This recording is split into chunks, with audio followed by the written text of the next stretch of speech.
Assalamualaikum warahmatullahi wabarakatuh. Waalaikumsalam warahmatullahi wabarakatuh. Baiklah, kami dari kelompok 1 yang beranggotakan yaitu ada Excel,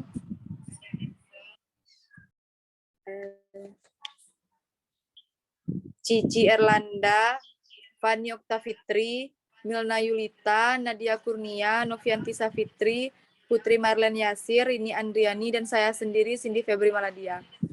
Baiklah, kami akan menampilkan hasil diskusi kami yang akan dibacakan oleh Rini Andriani. Kepada Rini Andriani, dipersilakan.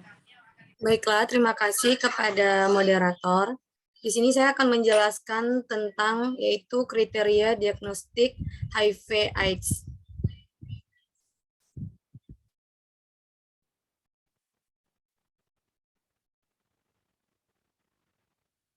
Di mana itu yang pertama, diagnosis HIV/AIDS. Tes HIV/AIDS harus mengikuti prinsip berupa 5 komponen dasar yang telah disepakati secara global, yaitu 5C, di mana informate, consent, dan confidentiality, counseling, correct test result, connection to care, treatment, and prevention service.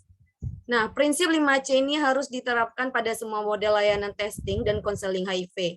Ketersediaan rujukan efektif ke patient case yang menyediakan terapi ARV atau connection to care, treatment, and prevention service merupakan komponen yang sangat penting setelah diagnosis HIV tersebut.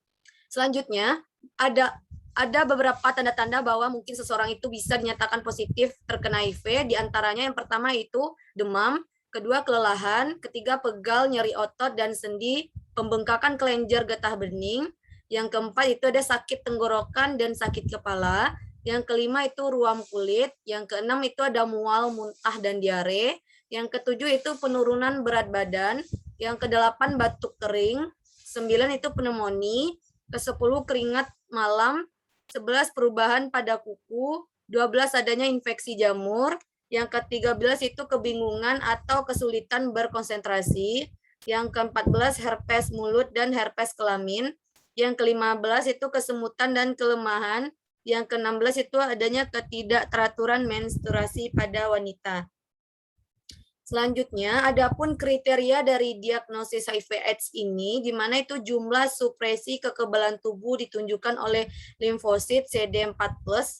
Sistem ini terdiri dari 3 kategori, di mana kategori pertama yaitu kategori klinis A, yaitu CD4+, lebih dari 500 sel mililiter meliputi infeksi HIV tanpa gejala atau asimptomatik limfadenopati generalisata yang menetap.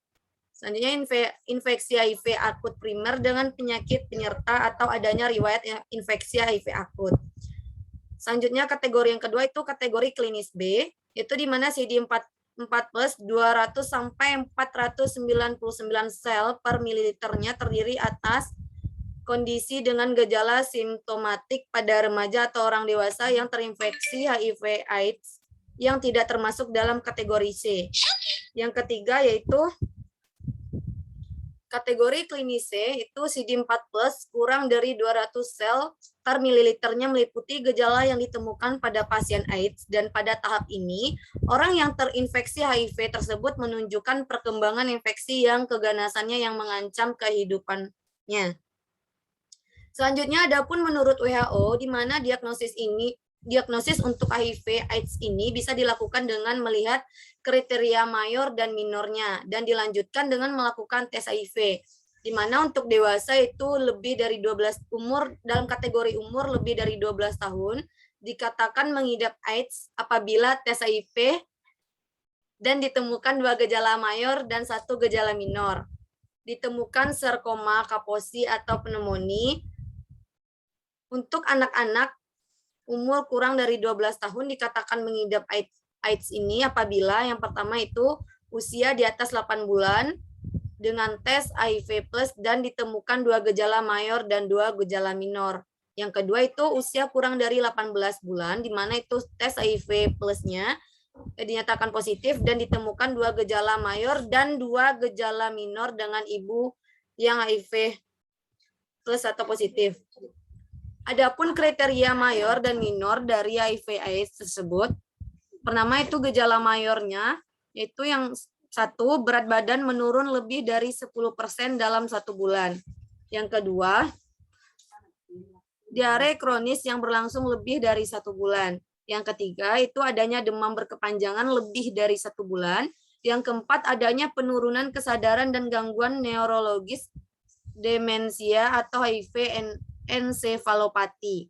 Selanjutnya, adapun gejala dari minor, yang pertama itu ada batuk menetap lebih dari 1 bulan. Yang kedua itu dermatitis generalisata, adanya herpes zoster multisegmental dan herpes zoster berulang, candidiasis oropharyngeal. Yang ketiga itu herpes simplex kronis progresif.